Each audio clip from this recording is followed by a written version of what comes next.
We're less than a week away now from the highly anticipated US presidential election campaign, and Harris and Trump are neck and neck in the polls. However, my next guest is sceptical of the polls. Welcome to The Hard Shoulder, Karl Deeter. That music you thought might have been for you as an introduction. The Monster Mash. No, I think mine is normally Angel of Death by Slayer, but I'll take that song. Okay. It's much nicer. Tell me this. You're American. Can you vote in the American election? I've already voted. You've already voted. Yeah. Okay. And the reason why we have you on today is because you made some comments earlier today on X about Donald Trump and what you think is going to happen and how inaccurate you feel the polls are. So tell us why you think the polls are incorrect, firstly. There's a couple things. One is I think there tends to be most people don't know anyone who has ever answered a poll in the USA when it comes to politics. So they tend to be highly politically charged people. And the people who are really into politics, the same way that most lobbyists tend to be left-leaning or Democrat, because I think, working with government is one of the ways to get things done. So I think it leans slightly that direction. But the other thing is there's a couple of issues. One is that we saw in 2016 that the polls were way off. There's a lot of people who will vote for Trump who simply won't ever say it to anyone. They'll do it when they're in the booth, but they won't actually say it to anybody. And that could be a big swing. The other thing is, I was in the USA 2 weeks ago. I was in Florida, New Jersey, Arkansas, and Chicago. Now, you'd obviously be forgiven in Arkansas and Florida if you didn't see any Harris support, but it was actually really absent in Chicago and New Jersey, which I thought was odd because certainly during Obama, it was 100% there. Hillary was 100% there. And this time around, there just seems to be a lack of, well, maybe they didn't have time to prepare, but if you look at the teams that are out there, look, like anyone voting, I think you're either going to vote for Donald Trump because it makes sense, or you have Trump derangement syndrome. So you will literally take anybody else. If you look at the Harris team, it's her and Tim Walz. Like Harris is the most unpopular vice president in living memory. Like Dick Cheney was actually more popular than her, and he shot people in the face. Like she's just so unpopular. Donald Trump reckons he could shoot someone on Fifth Avenue and it wouldn't matter to him either. So, look, if that's the road we're going down. Harris is hugely unpopular. She never even made it past Iowa when she was trying to run as a president. So she actually couldn't even, just let's stick with the polls for a minute, because I do agree with you in one sense about the polls. I do think even take America out of it. I mean, I think since Brexit, we should know that a lot of polling, particularly I think because it's online a lot of the time, is inaccurate and is not really giving a sense on the ground. But why do you think that they're persisting in the polling companies to say that they're neck and neck? If the view that you got when you were on the ground is so different, you think it just comes down to shy Trump voters? Because in my experience, people who are voting Trump are actually not shy to say it. Look, all I can tell you is that I spoke to a lot of people who were from Latin America, specifically South America, while I was there. They would never really voice support for Republicans because it's kind of amongst American blacks and Hispanics, it's kind of like, you're a Democrat. That's just the way it is. And I'm actually a registered Democrat. Like, I voted Democrat most of my life. So no, not everyone is going to be vocal about voting for Trump. You're mistaking them with the kind of the MAGA movement, which is the very vocal end of it, which lots of countries have. Like, there would be, say, for instance, in Irish politics, there's lots of people who vote Sinn Féin, won't say it out loud. Yeah, no, and then you've got the kind of the Shinnerbot army that's always out present, going for everyone. So I wouldn't accept that. Second is that if you actually look at what people are voting for, there isn't really a Democrat ticket this time around, not in a real sense. Like, Harris didn't even make it past primaries yet again. And if you look at the team around her, Tim Walz calls himself a knucklehead. The items that matter, like immigration, she's not performing on. Okay, so most of the time when you're talking, it's about her. It's not about him. Mm-hmm. So I'm really intrigued to speak to a Trump supporter. I'm quite surprised that you as a financial advisor are one. But anyway, can you... Why does that surprise you, by the way? Because I would have thought that you had a bit more... What's the word? Don't mention my ethics or anything, but just as a financial element alone. Yeah. So, so you're a financial advisor, presumably to people here in Ireland, right? The consensus would be that if Trump got in and was elected in the US, he's going to do bad things for the economy here. Did that happen last time? And there. No, I'm just talking about his policies now. But I'm saying he's been a president before, so we saw it. So I know, yeah, but what I'm asking, let me step back for a second. Okay. I'm trying to understand, I suppose, forget my maybe opinions of Trump, why you are a supporter of Donald Trump, because there's so much, I think, about him that would lend itself to what I think is a reasonable person just going, no, that's not for me. Okay. So do you see, maybe don't talk about the economy for a second. We'll talk about the economy in a moment, but let's talk about the other stuff that a lot of people have a fundamental difficulty understanding. And I'm really trying to understand, I'm not trying to put words in your mouth, why you support him. But do you think he is a racist? Do you think that he's a misogynist? Do you think that he's homophobic? And do all those things not matter to you? So I guess, okay, let's start, say, for instance, is he a racist? So give me the example of when he was a racist. Well, look at that rally that he endorsed the other night in Madison Square Garden. And you can say 100 million times that he didn't know who that comedian was. But that comedian, vile and all as his comments were, was just one of an array of speakers who mentioned very, let's just say, extreme views.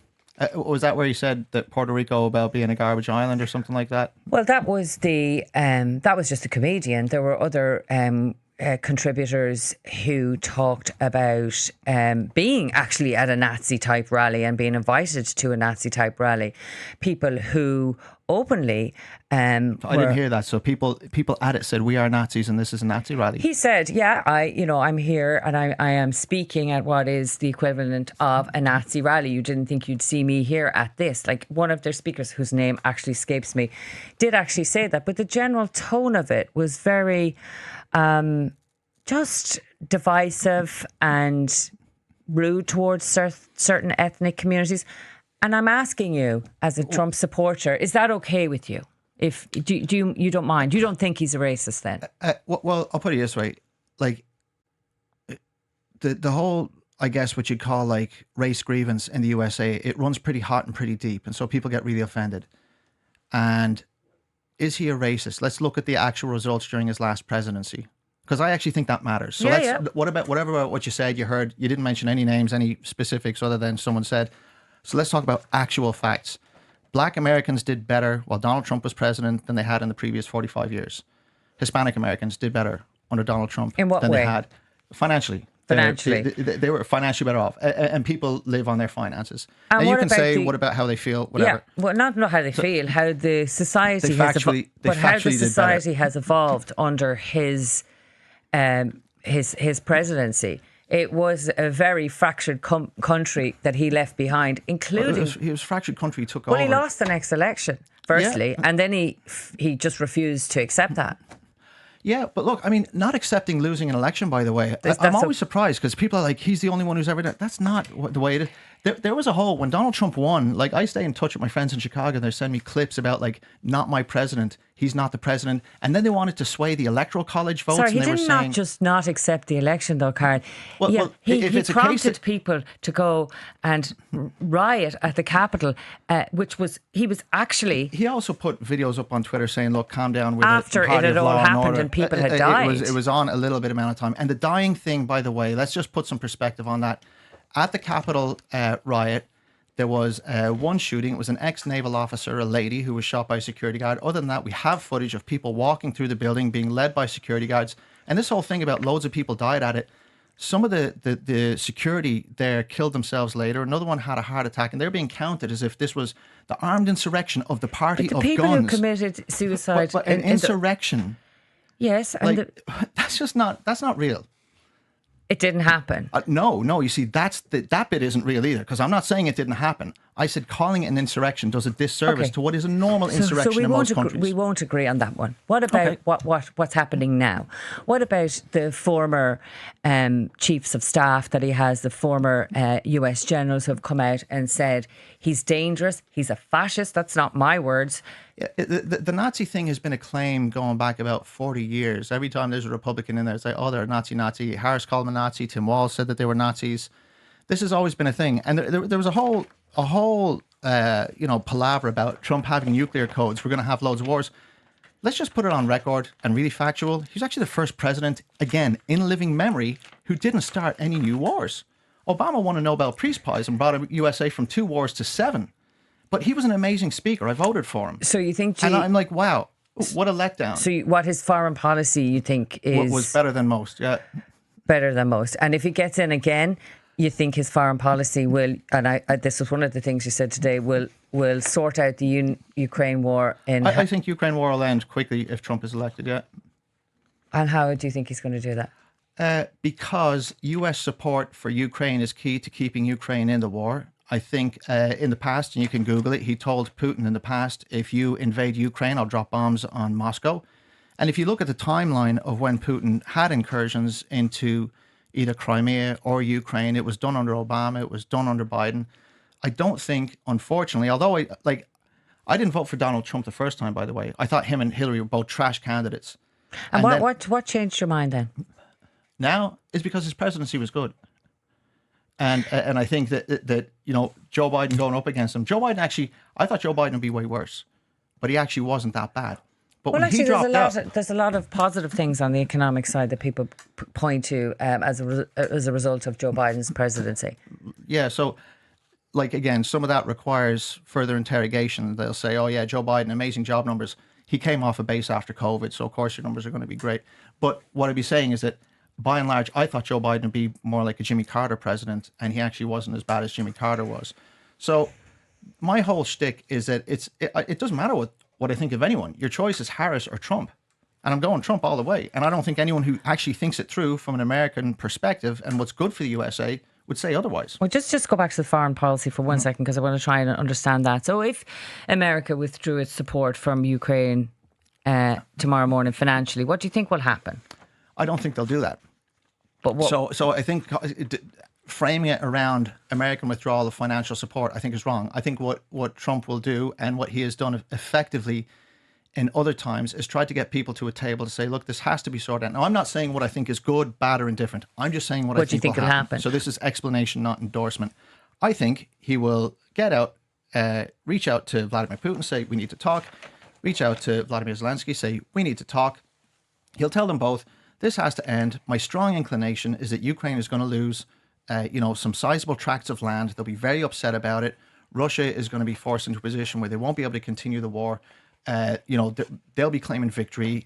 A lot of people feel let down. And any implications for Europe here in terms of our defence and our security? Yeah, I think Europe needs to start stepping up. You can't really have a continent as big and vast as Europe and outsource your security to the USA. That's not a good plan. America has to stop getting involved in European wars anyway. I'm really anti-war, by the way, I should say.